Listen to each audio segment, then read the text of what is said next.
Ghuratia for setting the tone for what promises to be a very engaging and insightful summit.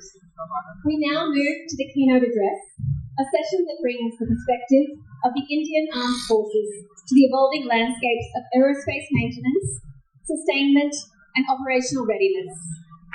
As India expands its aviation capabilities across both civil and defence domains, the role of maintenance, repair, and overhaul becomes increasingly critical in ensuring mission readiness, fleet availability, and technological advancement.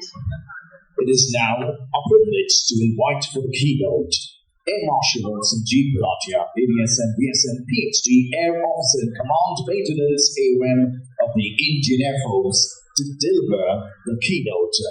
Our Air Marshal brings with him extensive experience in aircraft maintenance, engineering leadership, and operational sustainment within the Indian Air Force, making his perspective particularly valuable for today's discussions on the future of defense MRO in India. Ladies and gentlemen, we now invite each and every one of you to join us with a nice warm round of applause welcoming Air Marshal Sanjiv Ghuratia for his keynote address. Welcome, sir.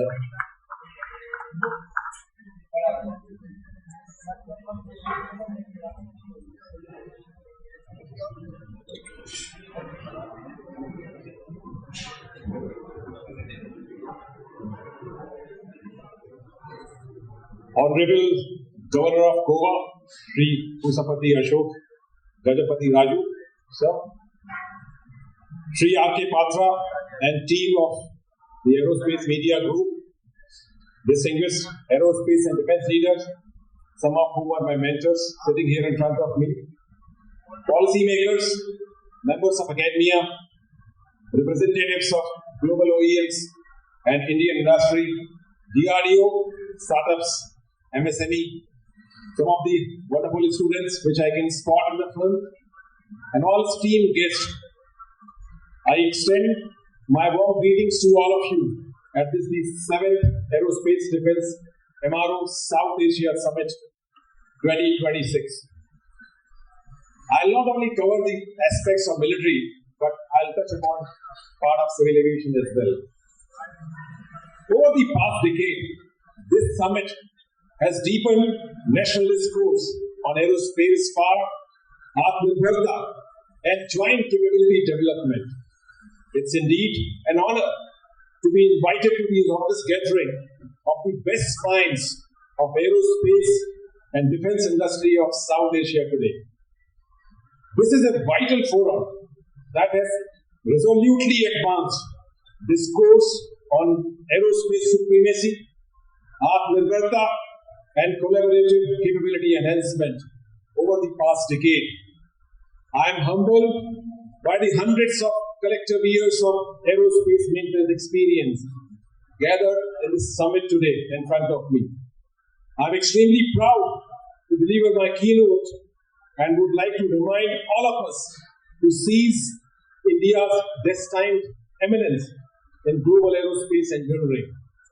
Today, our proud nation commands nothing less than MRO excellence that is resolute, innovative, and impregnable, which demands that we confront futuristic technologies in aviation maintenance with unyielding focus.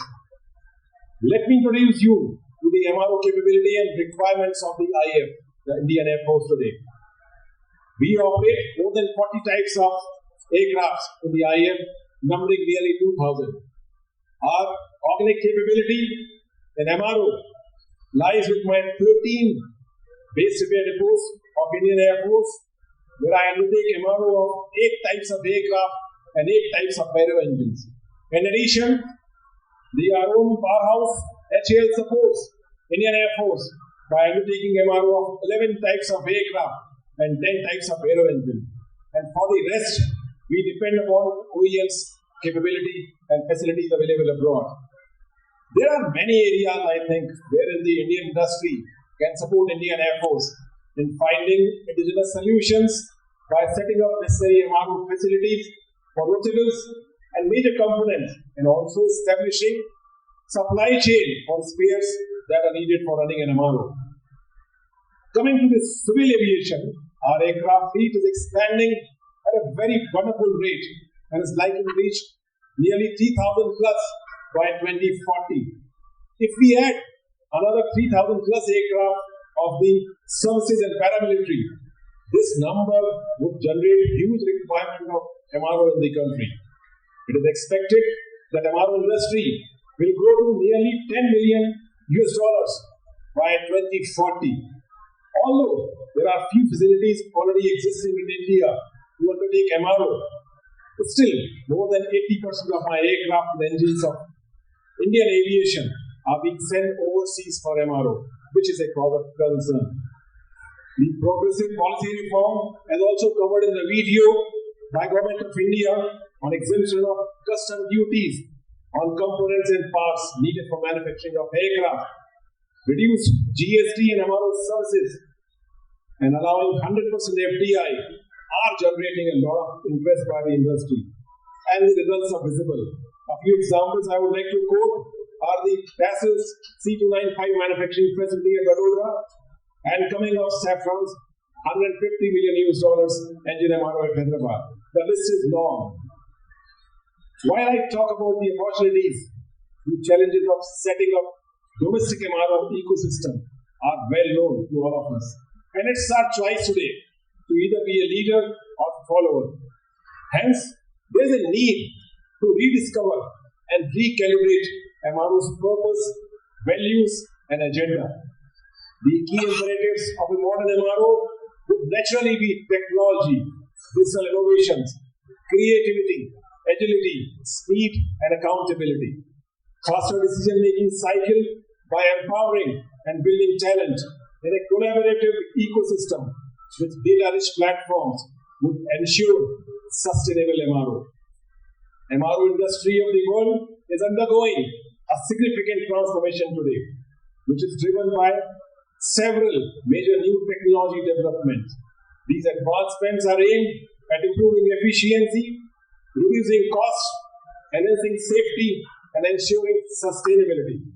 The traditional scheduled maintenance is being replaced today by predictive maintenance powered by sensor data, artificial intelligence, and machine learning.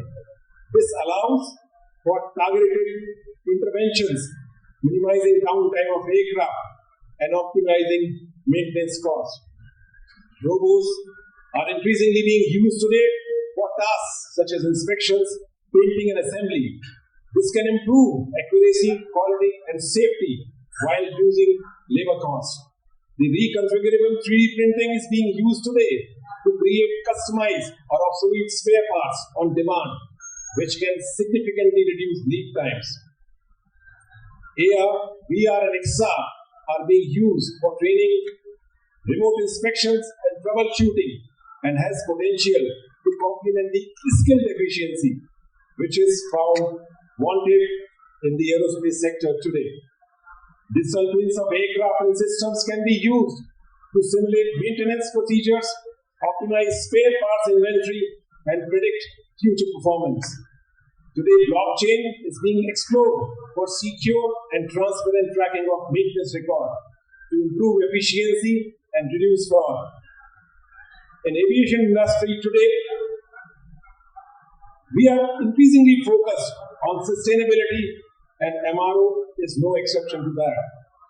New technologies are being developed to reduce fuel consumption, emissions, and waste. This includes use of biofuels, electric and hybrid aircraft, and more efficient maintenance practices. I feel there is an urgent need for industry consolidation and specialization. Mergers and acquisition will create larger companies with wider capabilities and economies of scale. Companies can focus on specific aircraft, technology, or services to cater to diverse customer needs. MRO services are also becoming increasingly globalized, with providers expanding their reach to new markets and offering remote support capabilities. India, being geographically best placed in South Asia, needs to encash this opportunity. The turnaround performance of an MRO, which is a very, very important factor, is directly affected by the needs for more and more high-value inventory. Assuring a good turnaround time will directly demand quality in supply chains and repair processes within the MRO industry and from the lower tier suppliers.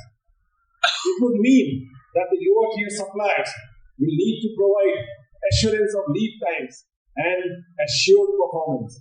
It would also mean that lower tier suppliers will need to put their quality sensitive data online for monitoring by the higher integrators.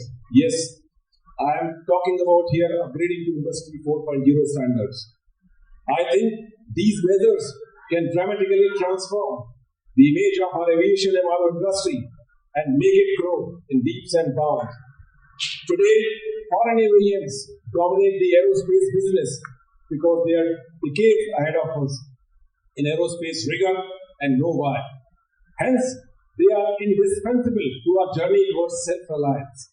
The Indian aerospace sector is hugely dependent today on raw materials and processes on foreign OEMs, even for those technologies that have matured decades back. You will be surprised to know that today also we import all more than 10,000 types of bearings which are used in aerospace MRO and in aircraft manufacturing in India today. It's high time that we focus on removing our import dependence, starting with materials by developing them indigenously. To conclude, I would like to say that by setting up aerospace and defense MROs in India, we will learn the latest trends in manufacturing, materials, and quality management. The human resource spin-off from this will be invaluable to upgrade our own aerospace manufacturing sector and indigenously development of core technologies. It is time that we reap the benefits of flight of intellectual capital from the countries affected by conflicts. It would be delight to see joint ventures in defense industrial corridors and dominate the growth on this market. This is a time for the Indian aerospace industries to go truly global and assert our place in the aerospace engineering community. Finally, I wish this summit a great success involving good interactions and quick decision makings. Thank you very much for your attention. Jai Hind.